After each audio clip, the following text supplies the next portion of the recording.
Golf course staff called me shortly before 6 a.m. on Sunday morning, indicate that we had some serious damage to the park that had occurred Saturday night, somewhere in the 7 to 8 o'clock time period. It was getting dusky at that point, so the full scope of what happened wasn't really seen until it got light the next day.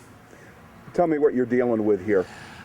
We're dealing with significant tree damage throughout about half of Thomas Bull Memorial Park. The areas that got affected worst were the Stony Point Golf Course and the Picnic Grove Shelter and Sally's Dream Playground area.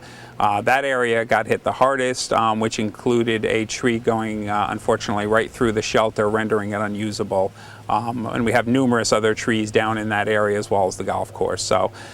Yesterday we were dealing with trying to get the power back on into the park and dealing with some of the heaviest issues that were blocking roads and things like that. Today we're continuing the cleanup. We're very fortunate to have our DPW here assisting us in that effort.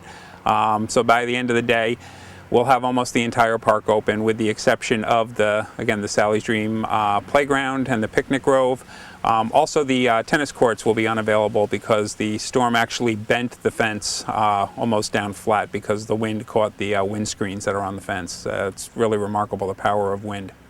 Golf course possibly open tomorrow? Golf course will absolutely be open tomorrow. We may still have some stray stuff out there that's not in play, but all the areas that are in play will be cleaned and open. And anybody toss around any possible number as to, damage? We're really still evaluating that.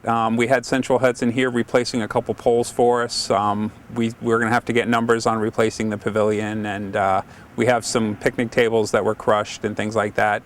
But those are dollars. Fortunately, there wasn't an injury. We didn't have any issues with anything like that. All right, and like a microburst, or anybody describe what this was? We had some folks here yesterday from emergency management. I think they're still evaluating it.